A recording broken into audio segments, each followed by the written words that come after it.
Chapter 3, Introduction to Drawing and Editing, Joe Cerrone, Basic AutoCAD. Today we're going to go through the highlights for Chapter 3. In our learning objectives, essentially what we're going to cover is viewing methods, which would be things like changing the display or magnification level of a drawing, using the line command, describing point entry methods, using basic drawing aids. And basic drawing aids would be things like snap and grid.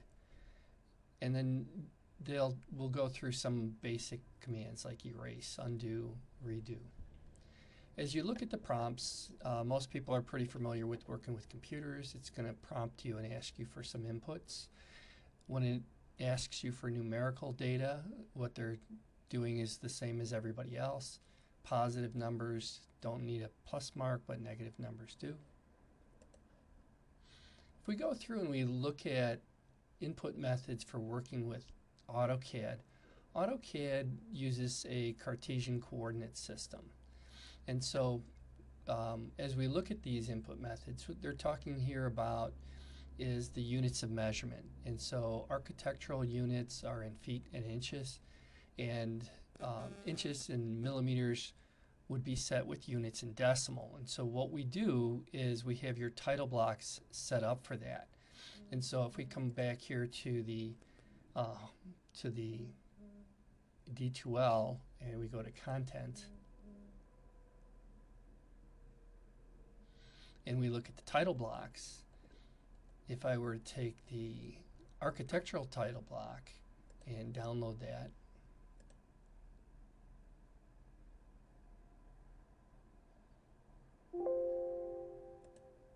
and then if I were to say units, you'll see that the units are set for architectural. So the input would be in feet and inches. And so there's some sample input methods. And the same thing for the mech drawings. If I were to download that and look at the units, we'd see that that was in decimal. And so that's going to give us measurements that are going to look like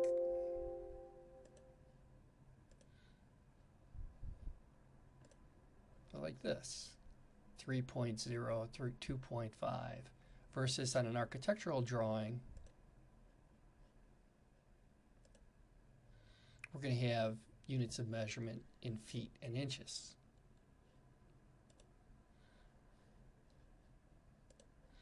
Continuing on, ending in canceling commands, you can always hit the escape key, and that's the best way. You can right mouse click. There's a lot of ways to cancel commands, but escape works the best. Most of the commands are modal, meaning you pick them once and then they stay in that command. So if I'm doing a line command, it stays in the line command until I exit it or hit escape.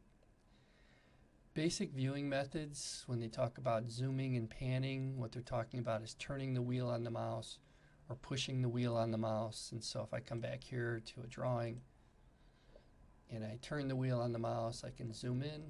If I push the wheel, I can pan.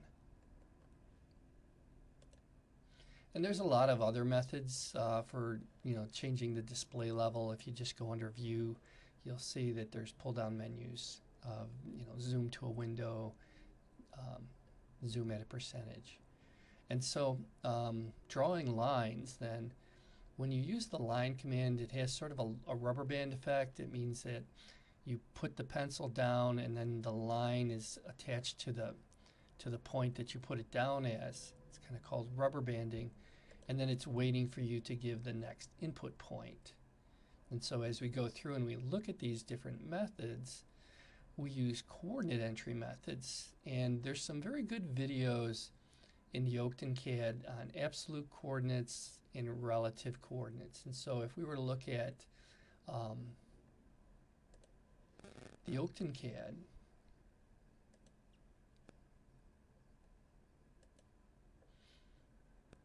and then we were to look at Module 2,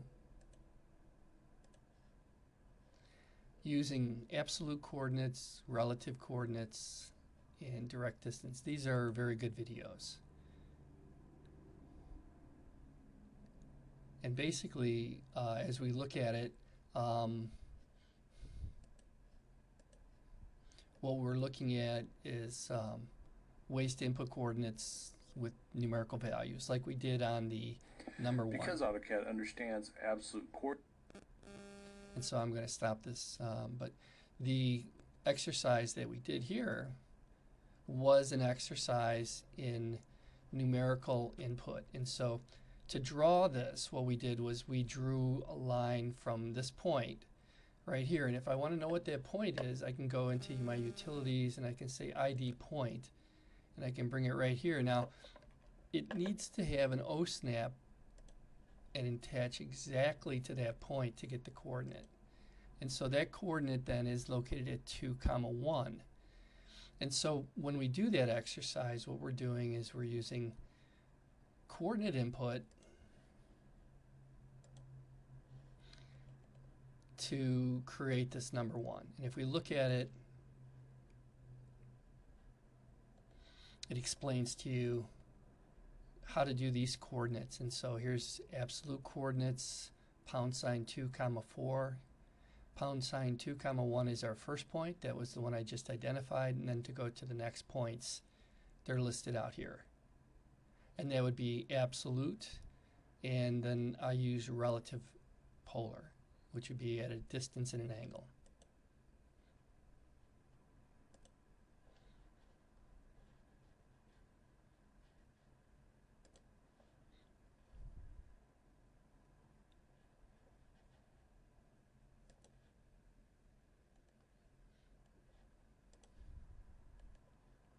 Coordinate displays, as you work with coordinates displays, you want to make sure you turn that on. And so to turn on the coordinates, you can go and you can click right here.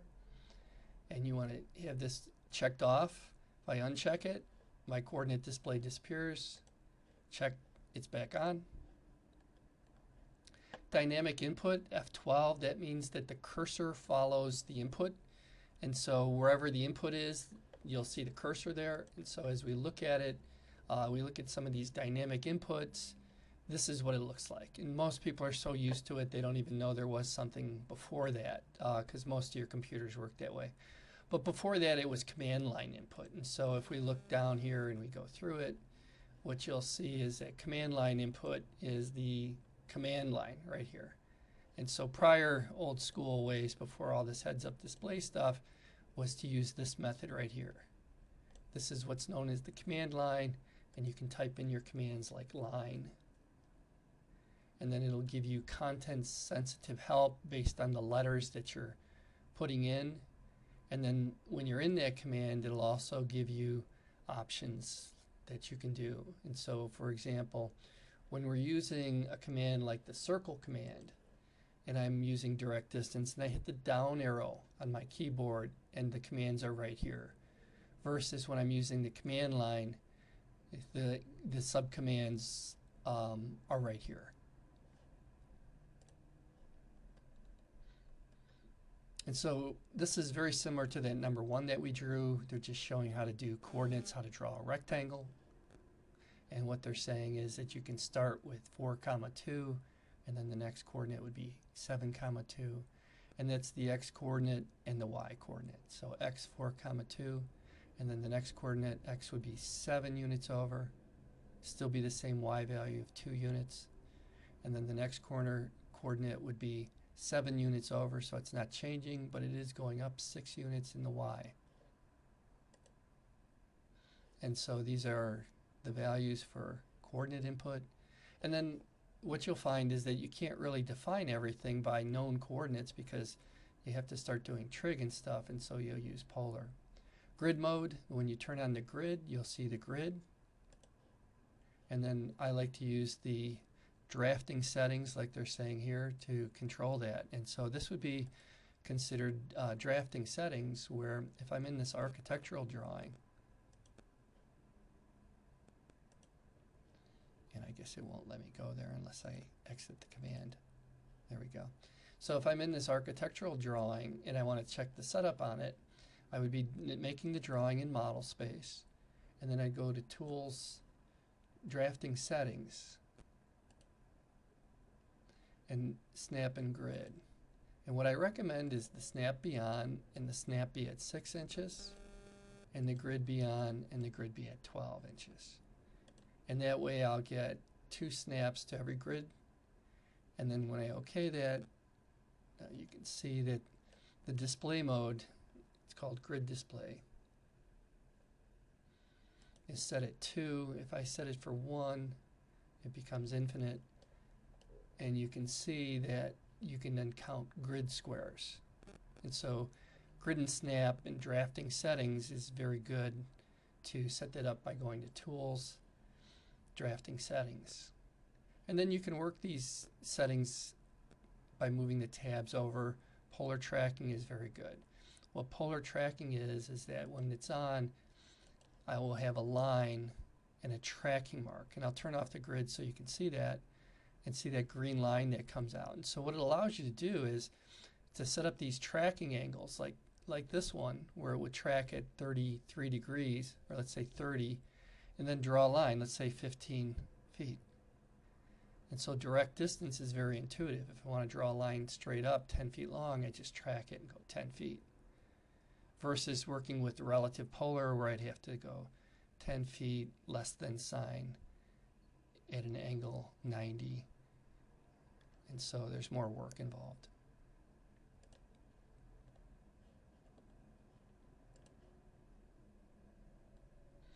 And so that was an example of the polar tracking. You turn the polar on, and then you get this tracking line. Ortho mode, ortho basically means straight. And so when ortho mode is on, you can only draw straight lines.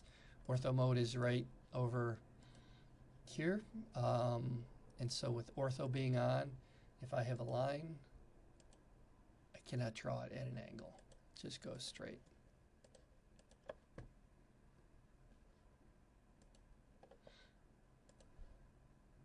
Object snap. Object snap will grab the endpoints of an object. And so when we work with object snap, what that basically means is that I'm grabbing the endpoints. And so if I want to dimension this door opening, and I go to Annotate, and I go to Linear Dimension, when I hover near it, you'll see that I get an object snap endpoint. And then when I hover near this one, and that's how that would work. And then you can control the object snaps, which ones you want on, by going to the object snap settings. And that's under drafting settings, and that's this one right here. And you can turn that on and off with F3. They do get in the way sometimes, so you do sometimes have to turn them off. And then object tracking, we'll get into that as we go farther into this. Erase command, pretty straightforward. You select erase, and then you click on something. And when they get into object selection, what they're getting into is being able to choose what you're going to erase. And so after they go into being able to erase and to undo, we'll go into object selection, which basically allows you to pick what you want to erase. And so if I want to erase something, I can come back here and I can say ER for erase, and then I can choose like the chairs, and then I could choose the table, and then I might say, oh no, I don't want the table. To remove something from the selection set, you hold the Shift key and you click on it.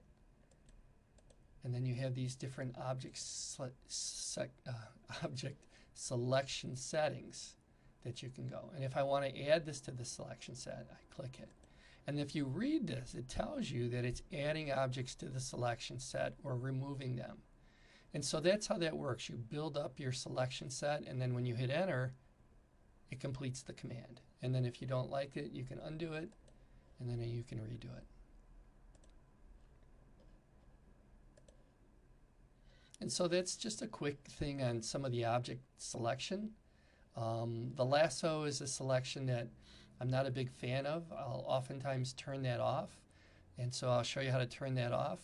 If you go into AutoCAD and you're lassoing, if you right click, what the lasso is it's basically a non-square boundary selection.